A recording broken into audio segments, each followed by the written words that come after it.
Welcome back to NG con academy students. और अब हम अपनी सेकेंड ईयर शुरू करते हैं। सबसे पहले तो सेकेंड ईयर का जो पहला चैप्टर है वो है हमारे पास इलेक्ट्रोस्टैटिक्स। जो सेकेंड चैप्टर है वो है हमारे पास करंट इलेक्ट्रिसिटी का।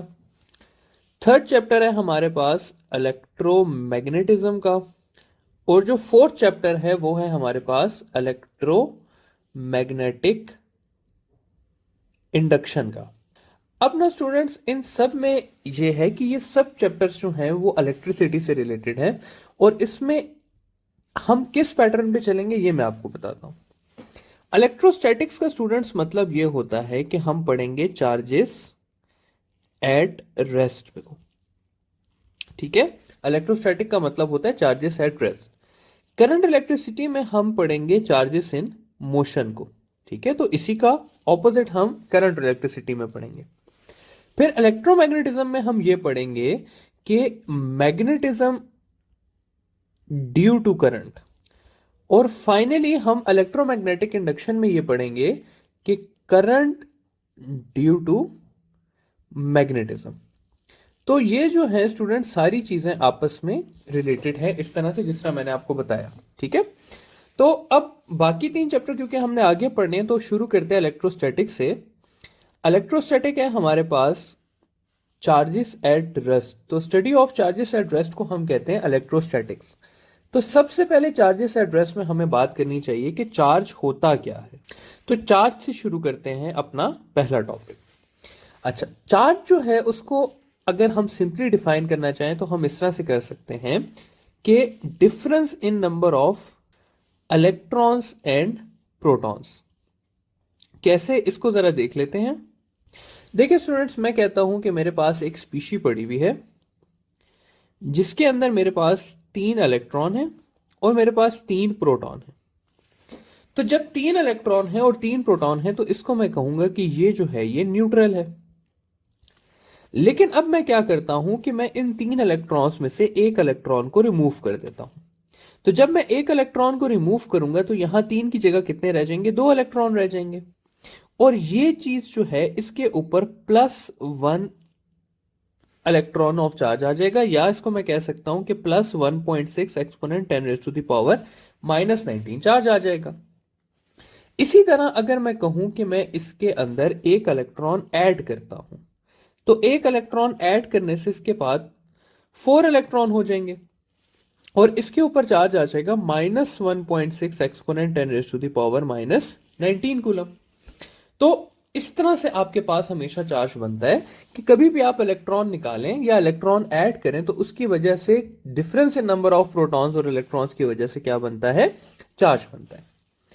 अब जो है अगली चीज जो मैंने आप लोगों को समझानी है वो ये है कि चार्ज को जो है वो क्यू से मेंशन करते हैं। इसका जो एसआई यूनिट है आपके पास वो कूलम होता है। ठीक है, और चार्ज को हमेशा कहा जाता है कि charge is multiple of n times of charge of electron. ये बहुत इंपॉर्टेंट बात है स्टूडेंट्स। ठीक है, इसको मैं यहां पे हाईलाइट कर देता हूं कि ये बहुत इंपॉर्टेंट बात है। देखें क्यों। आप एक इलेक्ट्रॉन रिमूव करेंगे तो आपके पास चार्ज आएगा 1.6 एक्सपोनेंट 10⁻⁻⁹ कूलम। आप 2 इलेक्ट्रॉन्स रिमूव करेंगे तो आपके पास चार्ज आएगा 3.2 एक्सपोनेंट 10⁻⁻⁹ कूलम। आप 3 इलेक्ट्रॉन्स रिमूव करेंगे तो आंसर आएगा 4.8 एक्सपोनेंट 10⁻⁻⁹ कूलम।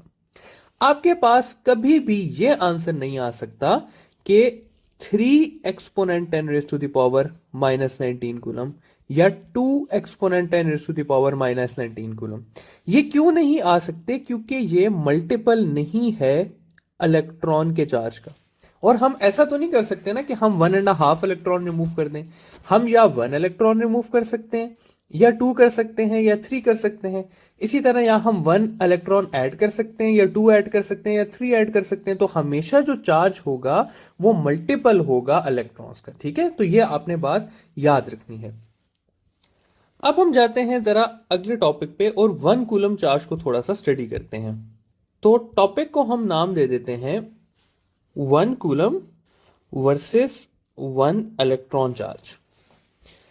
देखिए स्टूडेंट्स, जो आपके पास स्मॉलेस्ट चार्ज होता है स्मॉलेस्ट चार्ज जो है, या आपके पास इलेक्ट्रॉन का चार्ज होता है जिसको हम 1.6 exponent 10 raise to the power -19 coulomb लिखते हैं, या आपके पास प्रोटॉन का चार्ज होता है जिसको हम +1.6 exponent 10 raise to the power -19 coulomb लिखते हैं। ठीक है, तो ये है आपके पास स्मॉलेस्ट चार्ज पॉसिबल, और वो किसके इक्वल होता है? इलेक्ट्रॉन के चार्ज के या प्रोटॉन के चार्ज के। अब 1 कूलम कितना होता है ये देखने की बात है। तो 1 कूलम की अगर मैं बात करूं तो हमें यह बात पता है कि चार्ज हमेशा मल्टीपल होता है इलेक्ट्रॉन के चार्ज का। अब अगर मैं यहां पर 1 ले लूं, यानी कि 1 कूलम, ये n कर लूं और यहां पर चार्ज ऑफ इलेक्ट्रॉन ले लूं, तो ये उधर जाके डिवाइड हो जाएगा और n का आंसर मेरे पास आ जाएगा 6.25 exponent 10 raise to the power 18 charges. इसका यह मतलब हुआ स्टूडेंट्स कि अगर आप +1 कूलम लेंगे तो उसके अंदर +6.2 exponent 10 raise to the power 19 protons होंगे, और अगर आप -1 कूलम लेंगे तो इसका मतलब होगा कि उसके अंदर 6.2 exponent 10 raise to the power 18, sorry ऊपर भी 18 है, 18 इलेक्ट्रॉन्स होंगे। ठीक है, तो इतने ज्यादा इलेक्ट्रॉन्स मिलके जो है वो 1 कूलम बनाते हैं, -1 कूलम बनाते हैं, और इसी तरह इतने ज्यादा प्रोटॉन्स मिलके जो है वो +1 कूलम बनाते हैं। ठीक है, तो ये है जी 1 कूलम का कॉन्सेप्ट कि 1 कूलम में इतने ज्यादा इलेक्ट्रॉन्स या इतने ज्यादा प्रोटॉन्स होते हैं। हम 2 एमसीक्यूज देखते हैं, ठीक है, जिससे हमारे ये जितने भी कॉन्सेप्ट्स हैं वो सारे के सारे क्लियर हो जाएंगे। शुरू करते हैं अपने पहले एमसीक्यू से, और पहला एमसीक्यू ये है कि which of the following is the smallest charge. तो लिख लेते हैं अपना एमसीक्यू कि which of the following is the smallest charge. Options हैं हमारे पास 0.01 coulomb, 1 coulomb, 1.6 exponent 10 raise to the power -19 coulomb, या 0.0001 कूलम। तो देखिए स्टूडेंट्स, अब ये चीज करने के लिए हमें अपना पुराना कॉन्सेप्ट इस्तेमाल करना है। हमें पता है कि ये जो है ये है चार्ज ऑफ 1 इलेक्ट्रॉन या चार्ज ऑफ 1 प्रोटॉन। तो ये जो है ये हमारे पास स्मॉलेस्ट चार्ज ही हुआ। ठीक है, अगर 1 कूलम की बात करें तो इसके अंदर 6.25 exponent 10 raise to the power 18 protons या इलेक्ट्रॉन्स होंगे। अगर मैं इसकी बात कर लूं 0.0001 कूलम की, तो ये बन जाएगा मेरे पास मतलब कि इसके बाद सेकंड पे स्मॉलेस्ट चार्ज, फिर ये, और सबसे बड़ा चार्ज जो इस इक्वेशन में गिवन है वो क्या है? 1 कूलम है आपके पास। तो हमेशा जो स्मॉलेस्ट चार्ज होगा वो 1 कूलम नहीं होगा, 0.1 कूलम नहीं होगा, वो कितना होगा? चार्ज ऑफ इलेक्ट्रॉन या प्रोटॉन होगा। अब एक और सवाल आगे मैं लिखता हूं, और वो सवाल ये है कि which of the following charge is not possible. और ऑप्शन में मैं लिख देता हूं 1.6 exponent 10 raise to the power -19 coulomb, 5 coulomb, 5 exponent -19 coulomb, और डी पे मैं लिख देता हूं 1 कूलम। अब देखें स्टूडेंट्स, इसका जो करेक्ट आंसर है ना वो ये है कि 5 एक्सपोनेंट -19 कूलम पॉसिबल नहीं है। क्यों? क्योंकि अगर मैं 1 इलेक्ट्रॉन का चार्ज लूं तो वो इतना बन जाएगा, 2 का लूं तो वो 3.2 exponent 10 raise to the power -19 बन जाएगा, 3 का जो है वो 4.8 exponent 10 raise to the power -19, और 4 इलेक्ट्रॉन्स का 6.4 exponent 10 raise to the power -19 coulomb बन जाएगा। तो मेरे पास या 4.8 एक्सपोनेंट 19 बन सकता है या फिर 6.4 बन सकता है। यहां पर आप देखें तो 5 exponent 10 raise to the power -19 is not a multiple of charge of electron, तो इसलिए ये 5 एक्सपोनेंट -19 पॉसिबल नहीं है। अब कुछ स्टूडेंट सोच रहे होंगे कि भाई इस तरह तो फिर 5 कूलम भी नहीं बनना चाहिए। तो स्टूडेंट्स 5 कूलम एक बहुत बड़ा चार्ज है।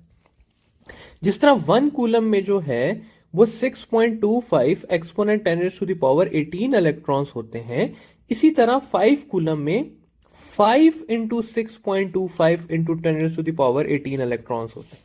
तो यहां पर जो कॉन्सेप्ट आपको देने का है वो ये है कि आप लोगों ने ये नहीं सोचना कि भाई इतने चार्जेस के मल्टीपल्स पॉसिबल नहीं है, ठीक है, ये बहुत बड़े चार्ज हैं। ये जो आपकी रेंज आती है ना, ये -19 की रेंज में आप मल्टीपल्स को देखते हैं, ठीक है। तो 5 में जो है वो 5 एक्सपोनेंट इतना होगा। अगर मैं 2 कूलम लिख दूं तो वो 2 इंटू 6.25 एक्सपोनेंट 18 इलेक्ट्रॉन्स बन जाएंगे। इसी तरह अगर मैं 10 लिख दूं तो वो 10 इंटू 6.25 एक्सपोनेंट 10⁻18 इलेक्ट्रॉन्स बन जाएंगे, एंड सो ऑन। तो मल्टीपल्स को आपने एक्सपोनेंट 19 या एक्सपोनेंट 18 -18 की रेंज में देखना है, ठीक है। और बड़े चार्जेस जो हैं वो सारे के सारे पॉसिबल होते हैं। तो एक ये ऊपर वाला सवाल और एक ये नीचे वाला सवाल जो है, ये आपके चार्जेस के मेजॉरिटी कॉन्सेप्ट्स को क्लियर रखेगा। फाइनली एक आखिरी चीज जो चार्जेस से रिलेटेड हमने पढ़नी है वो आ जाती है हमारे पास सोर्स चार्ज, टेस्ट चार्ज और पॉइंट चार्ज।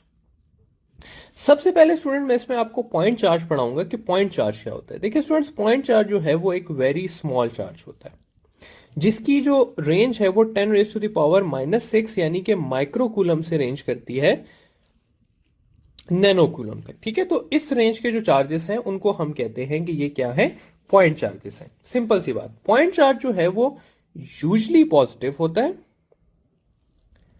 लेकिन नेगेटिव भी हो सकता है, इसके लिए कोई कंडीशन नहीं है, ठीक है। तो पॉइंट चार्ज पॉजिटिव भी होता है और नेगेटिव भी होता है। अगर हम एक लें तो पॉजिटिव लेते हैं, लेकिन अगर मेंशन किया हो नेगेटिव तो नेगेटिव भी हो सकता है। सोर्स चार्ज और टेस्ट चार्ज जो है आपने स्टूडेंट्स याद रखना है कि को एग्जिस्ट करते हैं। कभी भी सोर्स चार्ज टेस्ट चार्ज के बगैर नहीं एग्जिस्ट करेगा और कभी भी टेस्ट चार्ज सोर्स के बगैर नहीं एग्जिस्ट करेगा, ठीक है। सोर्स चार्ज क्या होता है और टेस्ट चार्ज क्या होता है? सोर्स चार्ज एक बिग चार्ज होता है जिसकी जो फील्ड है वो टेस्ट चार्ज की वजह से अफेक्ट नहीं होती, और जो टेस्ट चार्ज है वो हमारे पास एक स्मॉल, या मैं लिख सकता हूं पॉइंट चार्ज होता है जिसकी जो फील्ड है वो सोर्स चार्ज की वजह से अफेक्ट होती है। अब देखिए यहां पर स्टूडेंट, सोर्स चार्ज की डेफिनेशन में टेस्ट चार्ज आ रहा है और टेस्ट चार्ज की डेफिनेशन में सोर्स चार्ज आ रहा है। तो इसीलिए मैंने आपको कहा था कि ये दोनों हमेशा साथ एग्जिस्ट करते हैं, ये अलग अलग एग्जिस्ट नहीं कर सकते। इसका मतलब क्या है, इसको मैं आपको डायग्रामेटिकली शो करता हूं। तो एक सोर्स चार्ज हो गया और एक टेस्ट चार्ज आ गया। अब जो सोर्स चार्ज की फील्ड है स्टूडेंट्स, वो टेस्ट चार्ज से डेविएट नहीं करेगी, लेकिन जो टेस्ट चार्ज की फील्ड होगी वो सोर्स चार्ज से डेविएट करेगी, ठीक है। तो सोर्स चार्ज टेस्ट चार्ज को अफेक्ट करता है, टेस्ट चार्ज सोर्स चार्ज को अफेक्ट नहीं करता। टेस्ट चार्ज के बारे में आप लोगों ने जो 2-3 बातें याद रखनी है वो ये रखनी है कि पहली चीज ये कि test charge is always positive. Negative होता है लेकिन आपने हमेशा याद रखना है कि ये पॉजिटिव है। आपका अगर कोई एमसीक्यू आए कि टेस्ट चार्ज का चार्ज क्या होता है, बहुत छोटा चार्ज होता है, ठीक है। और ये कि इसकी फील्ड जो है वो अफेक्ट नहीं होती, और ये दोनों क्या करते हैं, को एग्जिस्ट करते हैं। तो ये हो गया सोर्स चार्ज, टेस्ट चार्ज और पॉइंट चार्ज, और ये चार्जेस की सारा टॉपिक एंड हुआ। अब हम इंशाल्लाह पढ़ेंगे कूलम्स लॉ।